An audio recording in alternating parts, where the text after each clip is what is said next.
So that's, I don't want to enter into that. It's another area altogether. So that takes care. Equally, there is substance in this grievance that on the one hand, we don't have an open border. Yes. We do not say that anybody from Bangladesh can come and settle down wherever they want to in India. At the same time, if we don't take action to curb illegal migration, then it causes all these problems in India. The feeling in India that, look, the infrastructure is limited. Absolutely. Education is limited. Absolutely. Public hospitals are limited. We can't allow for an unlimited influx. Absolutely. No, you're right. And this is the problem. Therefore, we passed that order which we did this afternoon. What are you doing today? It's the executive that is to blame, Malaj. There's no doubt about it. And right from 85. And we create problems for ourselves. And then what happens is, Malaj, it becomes the other versus us. This is the heart of the problem. It is no longer a cultural issue. It's a political issue. Others versus us. Who gets power? Why do you give them electoral rights? This is the problem. Don't give them the right to vote. So therefore, you in the process are creating divisions in society, whereas your preamble talks about fraternity. Now, what is fraternity, Malaj? Live and let live is Article 21. Be and let be is secularism. That's what it is. And that's fraternity. And the entire argument on the other side is countering the concept of fraternity in the preamble. So, Sibal, how do you, I mean, this is not a question in the sense to tell you that you're wrong on this point, but just a little assistance. How do we sort of conceptualize subsection 2 of section 6A and subsection 3? All right. Subsection 2 deals with people who are in the electoral roll as on 1/1/1966. Right. They're all post-1951 people, right, but who are in the electoral roll as of 1/1/66. Right. That's why subsection 2 refers to the electoral roll of 1/1/66, 66 electoral roll. Right. The subsection 3 covers people who are not in the electoral roll of 1966. Correct. They came in later until 71. Correct. So what was the reason for protecting those whom they protected first in subsection 2? Was it that Parliament wanted to protect people who are now they've come on the electoral roll as on 1/1/66. So we say, all right, you have now been assimilated. We have already, whether you are legal, illegal, we sort of make a blanket conferment of citizenship.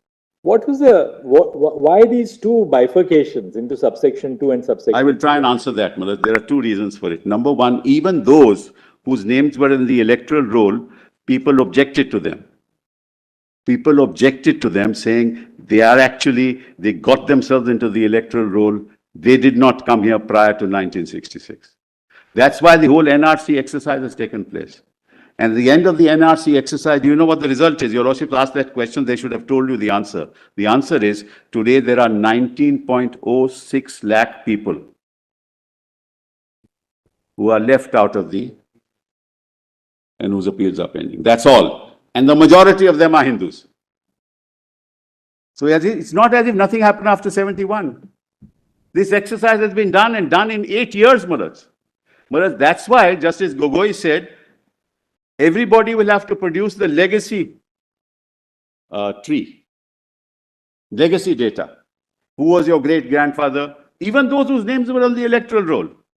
So in the NRC, every citizen, every person in Assam had to face the test. So in fact, from a statutory standpoint, what my lord is saying is right. From the actual standpoint, it's just the other way around. Because there were thousands of objections. Well, somebody didn't have a school certificate. Well, who gave a school certificate at that point in time? Then you had to show, no, my great-grandfather lived in that village. Then there had to be a linkage document. Then you had to produce somebody from a nearby village or the village in which you lived, and he came and made a statement, no, his grandfather was living there. So, Malaj, it may be as a matter of law for you to say that's not factually correct. Well, the whole NRC exercise was that all this may be wrong. And it was monitored by this court. And it ultimately found that the majority of the 19 lakhs were Hindus. 1,600 crores were spent in that exercise.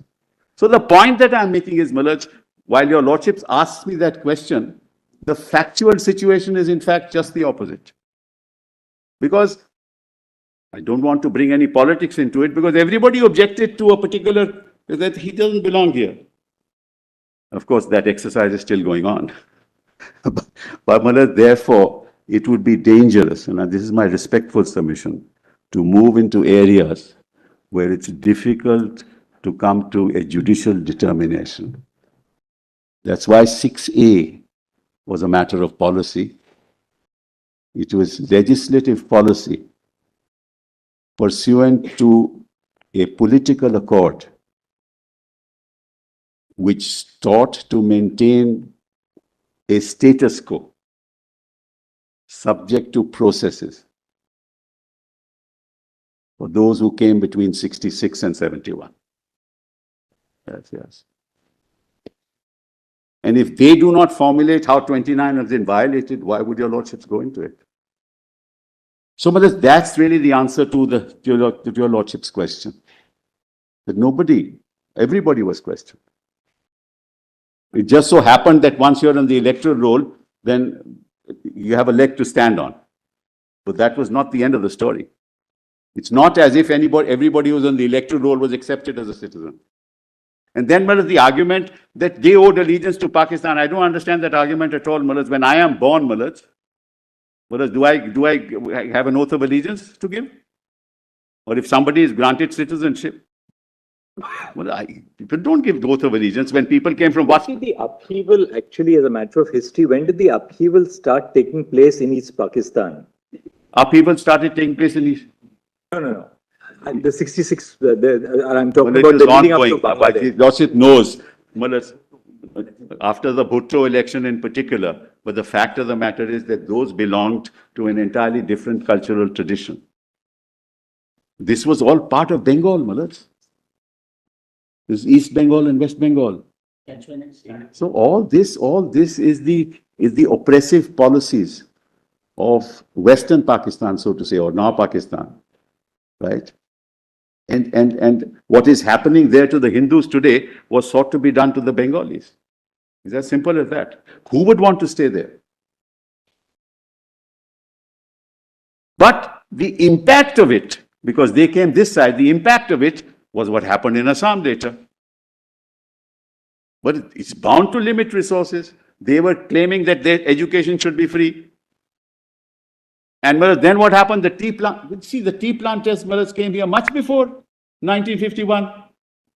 Operation Searchlight is initiated by General Yahya Khan on the 25th of March. Yes. Now, interestingly, Section 6A, 25th of March 1971, is not the commencement of the provision. It's the end of the provision. End of the provision. Yes, right? Yes. So, if at all, one would anticipate that the influx would take place around or after 25th of March 1971. It didn't. What the statute does is to go back 5 years to 66, 1166. Yes. What is the reason for that 1166? As I told you, but 66 because of the electoral roll. After that, the electoral roll of 1166. Yes. Which was used for conducting the elections of 67, yes, covered all those people who had entered India prior to 1166. Yes. Right? Yes. That is covered by 6A2. Yes. Just see how it is. I'll just tell you how 6A is worded. 6A2. All persons of Indian origin who came before the 1st of January 66 to Assam from the specified territory, right. Now bracket, very important, including such of those whose names were included in the electoral rolls for the purpose of the general election to the House of the People held in 1967. Correct. That is to say, the 1967 election was held on the basis of the electoral roll of 1166. Correct. Yes. That covered people who had come in prior to 1166. Not necessarily, people may have come prior, but they may not be in the electoral roll. You're right. I'm not talking about the exclusion. Yes. But 6A2 covers people post 1166. Yes. Right? I can understand 6A2. 6A2 says, whoever now we have included in our electoral roll, we'll give them citizenship. many of the people, whether Bengalis or others, moved out of Assam because they were fearing that they might be killed or hurt. Many families actually migrated to other states. So in fact, the migration to some of the other states, Mullah, is also attributable to what the uncertainty that prevailed in the state of Assam from 1978 right till 85. And then, Mullah, as your Lordship knows, Meghalaya, Mizoram and others. So therefore, the Muslims the minorities would not have gone to Mizoram, Meghalaya and other places, Mullah. So it seemed that the population here increased in terms of percentages. So these are all very difficult aspects, Mullah, to analyze and come to a judicial verdict.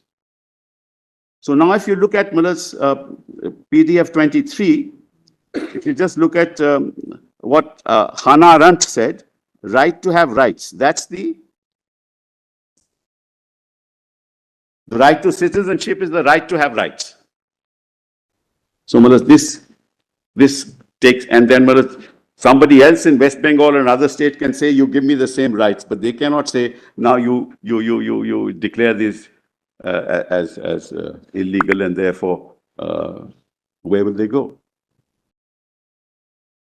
And Mullah, the commitment to fence Bangladesh was made in 1985 itself.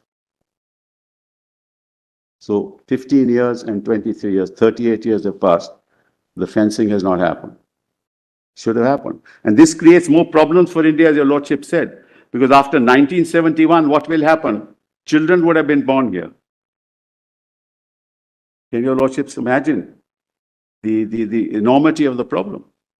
Those children born here would seek protection of 3. Where will they go?